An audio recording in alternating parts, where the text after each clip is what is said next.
The 7-2 Giants take on the 3-6 Detroit Lions this weekend at MetLife. I got matchups, players to watch, injury report, predictions, and much more. Stay tuned.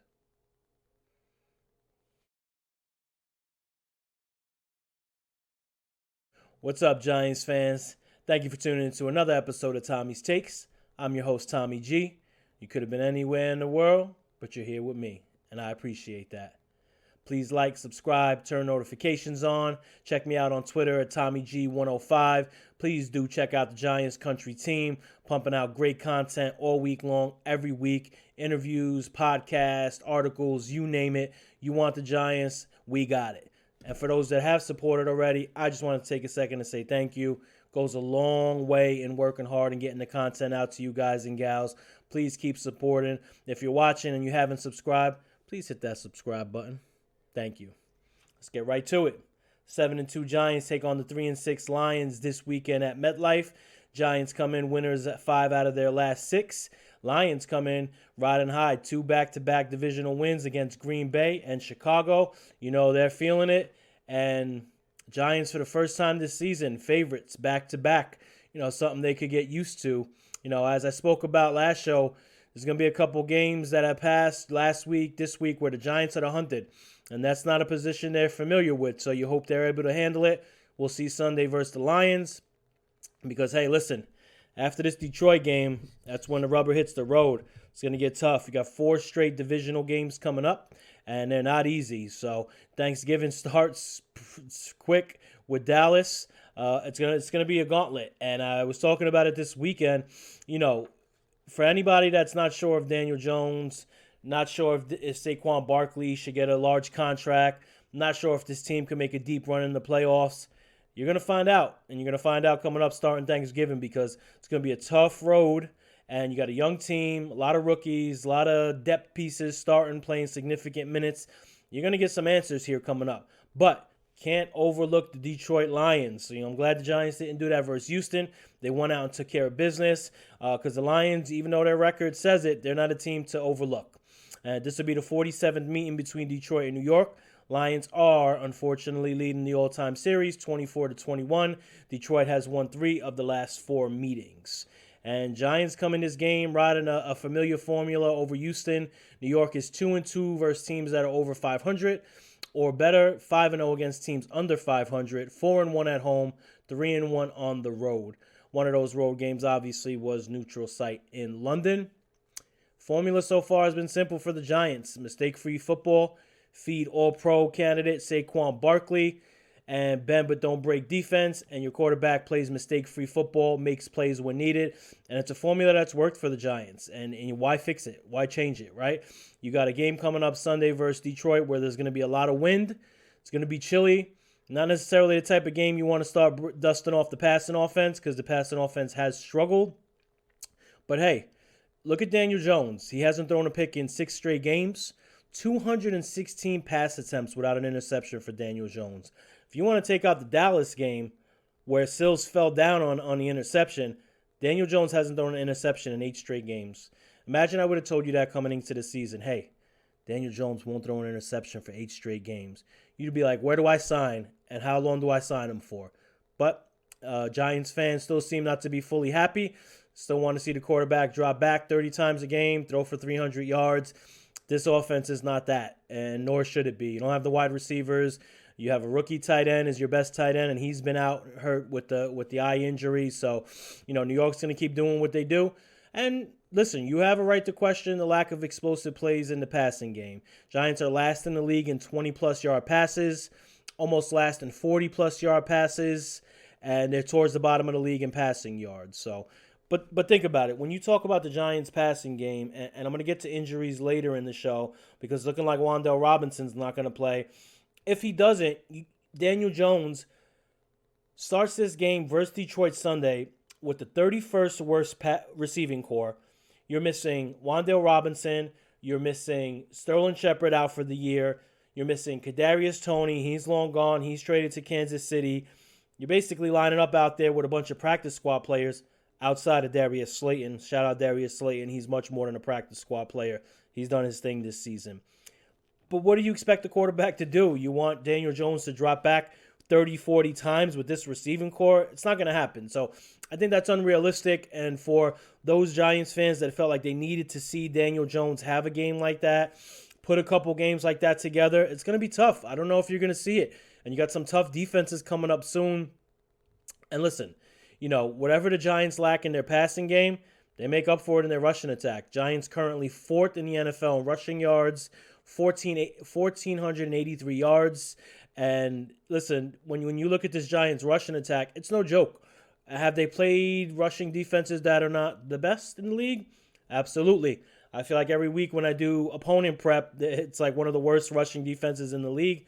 But they're still moving people around. They're pushing people off the ball. Saquon Barkley's having an all-pro year. This is the team the Giants are. They're a running team. You're not going to see them pass the ball like that. It's just not going to happen. And think about it when it comes to their defense. The defense has held its own also. Through 9 games this season, a unit that many thought would struggle due to a lack of talent at linebacker, cornerback, they're holding it down. They're 8th in the NFL in points given up, 5th in red zone touchdowns, though their opponents have taken plenty of trips. Giants are 26th in red zone opponent trips, but they're holding them, and it's remarkable. Another awesome stat, Giants are 2nd in the NFL with forced fumbles with 12. And listen, the way you win games in the NFL, force turnovers, stop drives, long drives, have them end in turnovers instead of points. Giants have done that. Travis Etienne fumble in the end zone comes to my mind. You got the Green Bay game. It wasn't fumbles, but they had a 3rd and 4th down inside the goal line. 2 passes deflected. Giants win that game. So shout out to the defense. Defense has been balling out.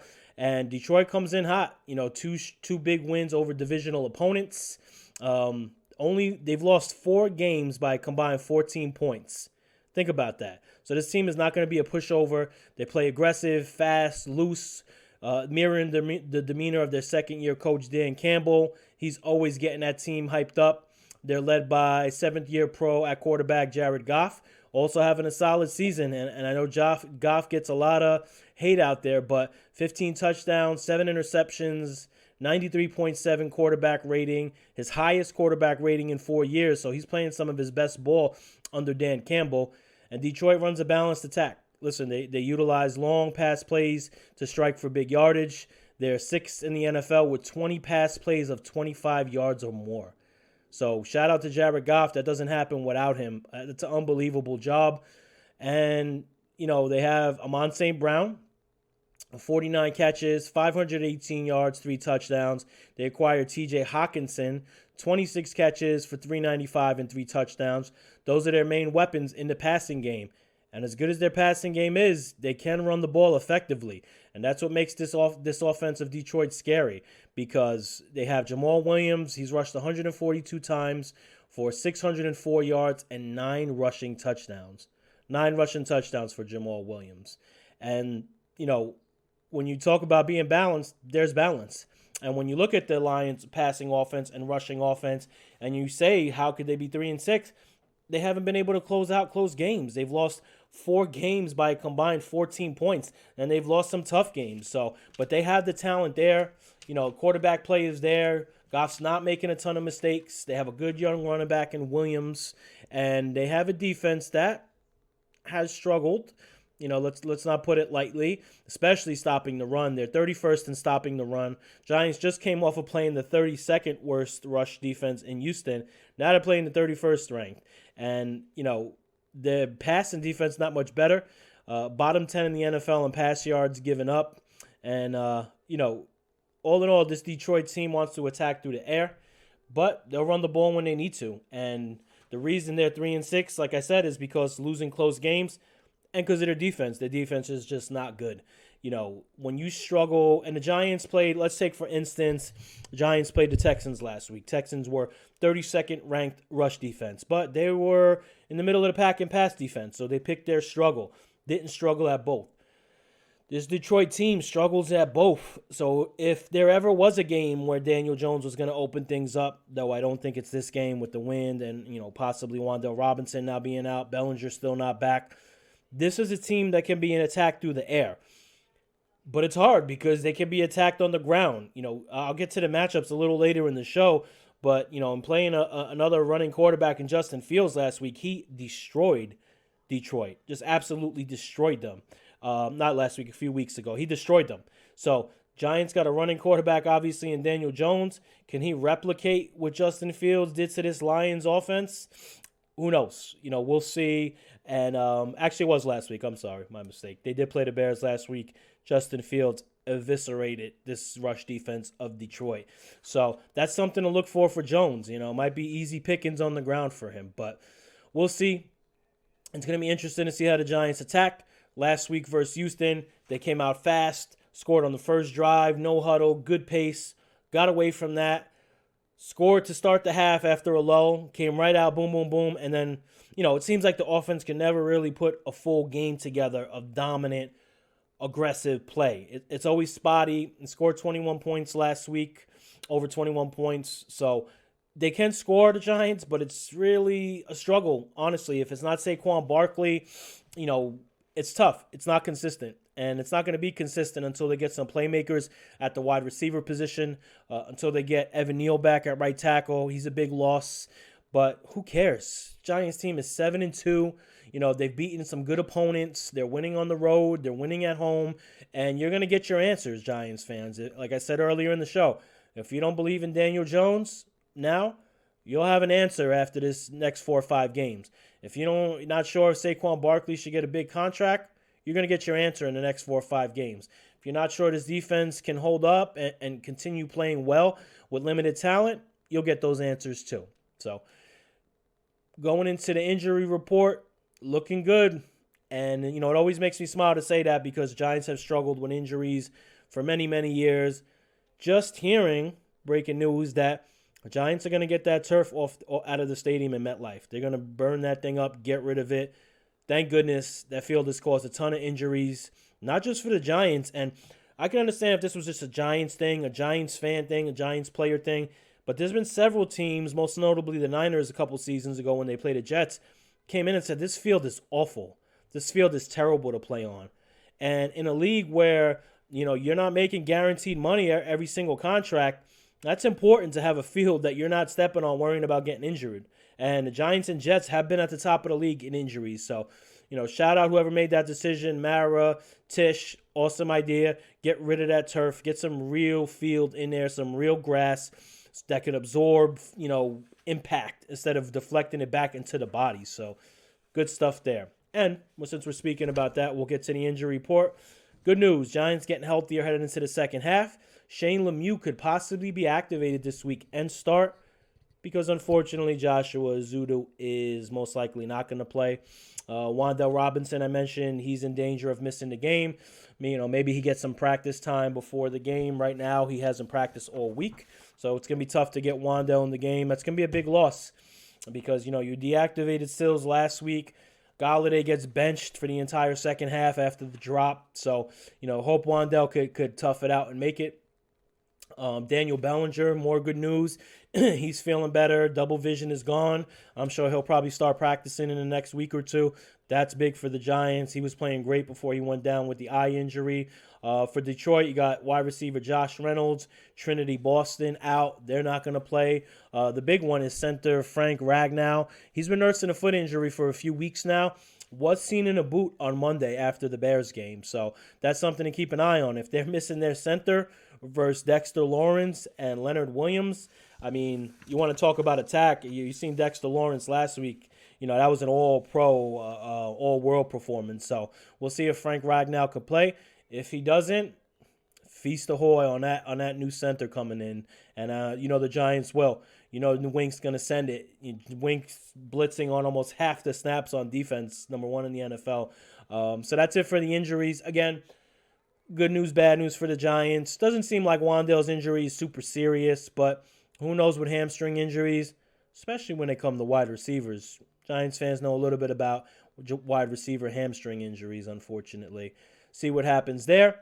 That's the injury report. Before we move on, I want to know your predictions in the comments. Last week, we ran a contest. Whoever could predict the correct score gets a little personal collectible out of my stash. No one guessed it correctly. There was some that were close. So stop now. Put your predictions in the comments. Giants, Lions, who wins? Put the score. If you guess the score correctly, I'll send you a little something, and you'll love it. So make sure you do that. I'll mention it again towards the end of the show. Now we're going to get into matchups, right? First matchup that stands out to me is Saquon Barkley versus the Detroit front seven. And again, another poor rushing team. Saquon has been on an absolute tear. He's feasted on poor rushing defenses. The only poor rushing defense he didn't feast on was Seattle. Everybody else he's tormented. And here you go. Detroit, 31st ranked run D. With a heavy dose of wind and cold coming Sunday, I'd expect a heavy dose of 26 along with it. And it's interesting because Saquon's usage in the passing game has really dwindled down. Maybe you see more of that. You know, the Lions struggle against the pass too.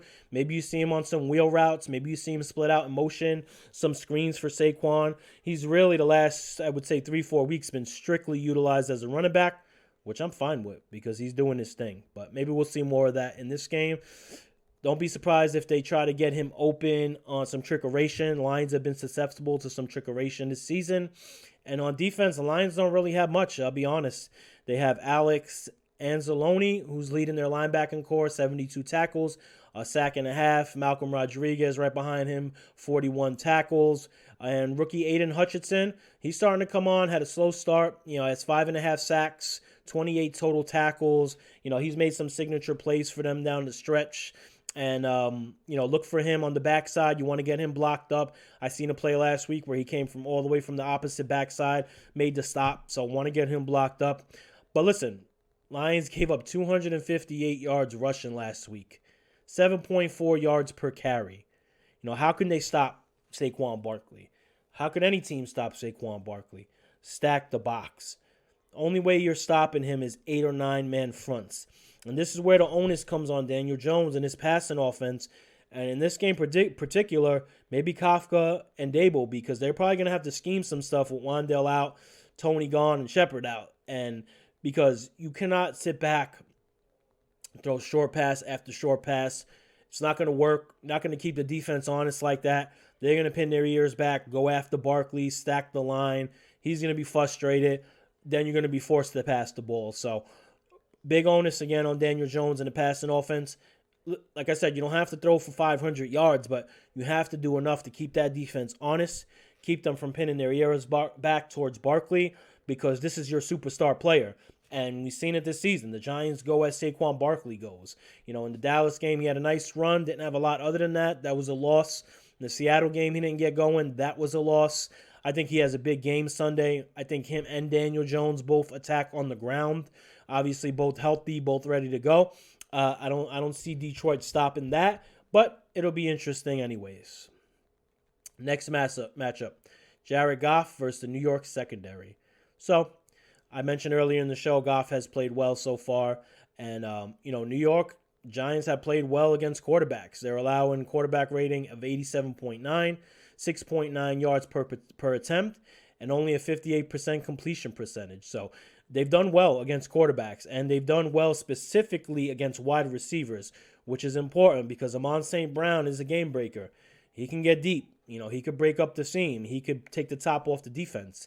So far against wide receivers strictly, Giants are allowing 84.8 quarterback rating, which is 8th in the NFL. So the 8th best team in the NFL is stopping wide receivers. So I expect Detroit to get Hockenson involved early and often, especially if the Giants are shutting receivers down. Giants have struggled mightily against tight ends. You've seen it last week with Akins. He didn't do a lot, but he had the one huge play. You've seen it with Evan Ingram. You've seen it a couple times this year. Seen it versus Baltimore. Giants are susceptible to good tight end play because they don't have good linebackers. Let's be honest. You know, outside of Jalen Smith, who's played decent, that's really all there is. So I expect the Lions to go heavy tight end, try to get Hawkinson's up the seam, try to get him out in some slants, digs, whatever it is, because I think the Giants' defensive secondary can hold down Amon St. Brown. We'll see.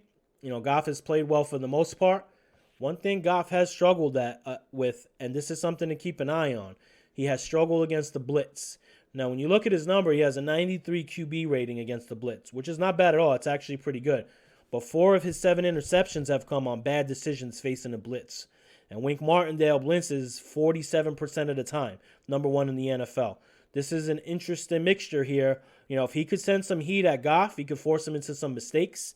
And, when you're blitzing 47% of the time, teams know what you're doing. It's just the fact of if they could stop it or not. And, you have Leonard Williams and Dexter Lawrence, two-headed monster right up the middle, causing havoc. That's another big plus for Wink Martindale to get after Jonathan Goff. I also look for, sometimes when I look at matchups, I look matchups within the matchup, right? And when I'm talking about Goff versus the secondary of New York, I want to see Amon St. Brown and Adoree Jackson. Adoree Jackson, easily Giants' number 1 corner. Amon St. Brown, number 1 receiver for the Lions. He's really been coming on. Adoree's been having a good year. He's got a 72 PFF grade, which doesn't sound great, but PFF has some wonky ratings. That's actually pretty solid. And Amon St. Brown has been playing awesome. 518 yards, 3 scores. I'm looking for Adoree to travel with him. I think that's the right thing to do. We'll see who wins that matchup, but Goff versus the New York secondary is a big one. And then within that, Adoree versus St. Brown. Next matchup, everyone's favorite. Daniel Jones versus the Lions secondary. So, depending on the game plan, this could be a game where Jones does put some big numbers up. Lions struggle mightily against the pass. Opposing teams have almost 100 rating against this Lions defense. 8.1 yards per pass, 15 touchdowns this Lions defense has given up through the air, and only 6 picks. That tells you everything that you need to know. And it's unfortunate that it's going to be a super windy day. Hopefully for the Giants, the wind isn't that bad. We'll see when we get closer to the game, because this would have been an awesome game for Jones to kind of drop back, scan the field, get some good protection, air it out, get some of those 20-plus yard pass plays he hasn't gotten. We'll see, because this is ripe for the picking. Also interesting here, like I said earlier in the show, is, Justin Fields just destroyed them last Sunday on the ground, and Daniel could run. And with the wind being a factor, who knows? Giants might want to limit the passing altogether and then go back to their double-headed monster on the ground of Jones and Barkley. I think that's something that could happen. If New York does decide to drop back often, Detroit is bottom 10 in pass yards given up. So pick your poison if you're Detroit. You're going to stop the run, or you're going to stop the pass. What's it going to be? Because they haven't done any of either. So if I'm Kafka and Dable, I'm licking my chops. Hopefully Wan'Dale plays. That sucks. All right, next matchup. Giants rush D versus Jamal Williams. And Jamal Williams is a fascinating running back because he's not utilized a lot. If you look at his carries, doesn't have a ton of carries. Lions are a passing team, but, Giants have struggled to stop the run. They're giving up 124 yards per game. Even worse, 156 yards rushing given up at home by the Giants. That has to change. You cannot give up that much rushing yards at home anywhere, but specifically at home. So, interested to see how the Giants stop the run. I thought they did an okay job last week versus Pierce. He had the one big run. He had a couple of decent runs, but I thought for the most part they kept him in check. Wasn't perfect, wasn't pretty, but they did enough to force some punts, force some field goals instead of touchdowns. It'll be interesting this week to see how Detroit approaches their offensive philosophy, especially, again, with the wind. I know I keep bringing up the wind. Goff doesn't have a super strong arm to cut through the wind in MetLife. So this may be a run into the Bulls game again. And if it is, I think that favors the Giants, especially at home. But I want to know your prediction. Drop your predictions in the comments. I got something special for you. If you guess not only who wins, but you got to guess the right score as well. If you could guess both, you get something out of my collectible stash. Now, going to go on to my prediction. So, looking at this game as a tough one, going into Houston, I never thought the Giants were going to lose that game. Even watching the game, Houston is just not a good football team. They struggle on defense. Their offense is Jekyll and Hyde. And even though the Giants did shoot themselves in the foot, Giants really should have won that game by 2 scores. You had the false start on Williams on the 4th and 1 when Dable says we're going for it. He believes in the offense. They get a false start. A couple plays in that game that really could have put the Giants ahead by a couple scores. This game, though, I'm not as confident in because the Lions have 3 wins, and 4 of their losses were combined 14 points. So that tells you they're playing close games. They're playing tight. They could run the ball. They could pass the ball. Their defense is the problem. If this game was in Detroit, I'd probably lean a little bit more towards the Lions. I'm going with the Giants here. And I'm actually going to predict the Giants to score 30 points. So book that, record that. I think the Giants win 31-21. Jones has a good day. I think Barkley and Jones both get busy on the ground. I think Jones has a couple of big passing plays, and the Giants will finally break the 30-point barrier. I can't even remember how many games it's been since the Giants have scored 30 points. It's some ridiculous number. If you know, put that in the comments too. But I think the Giants break 30 points finally. I think they get to 8-2, which puts them in a very good position here down the stretch as they head into the NFC East gauntlet. They have Minnesota coming up. Minnesota's been playing amazing. This is an important game for the Giants because there's no more Detroit Lions on the schedule. I mean, even the Commanders, who the Giants play twice here down the stretch, are 5-5. So there's no more soft teams. This is it. And you want to build yourself a big a cushion as possible when you go into this gauntlet. And it starts right away. You know, the Giants play Sunday, and they're right back Thanksgiving versus Dallas in Dallas. So no rest for the weary. You hope the Giants can get healthy, make some moves, you know, get Evan Neal back, get Daniel Bellinger back. And I think if they can get those 2 players back and keep everybody relatively healthy, I think this team is dangerous down the stretch because they could run the ball. They don't beat themselves outside of the Seattle game. They don't typically beat themselves. They've gotten better on special teams for the most part, again, outside of the Seattle game. The quarterback is playing mistake-free football. He's playing solid football. He could run it. He could throw it. He's a dual threat. You have potential All-Pro in Saquon Barkley running wild. You have a defense that is opportunistic, a defense that plays with passion, plays with fight, toughness, can force the important turnover to turn the game around. And this team is well coached. Let's be honest. You have a first-time head coach in Brian Dable, first-time offensive coordinator in Mike Kafka, and these guys are playing well. They're putting together good, efficient game plans. Nobody would have thought this Giants team would be 7-2 right now. You know, I did predict 10 wins earlier in the season. I was kind of back and forth on that. I could have seen them being a 6-win team too, depending on injuries and, you know, other factors, how Jones plays, Barkley plays. But hey, Giants are 7-2. Detroit on Sunday. Win number 8 staring them right in the face. I think the Giants take it. You tell me. That's it for today's show. Thank you so much, everybody, for tuning in. I really appreciate it. Like, comment, subscribe. Please drop some comments. I love engaging with everybody. Check me out on Twitter, TommyG105. Please do check out the Giants Country Team, dropping fire content all season long. And make sure you drop that prediction because I want to give some stuff away. I want to give some cool collectibles away. I got some good stuff. I'm not going to tell you, though. So, that's it. Giants, Detroit. Let's go. Peace.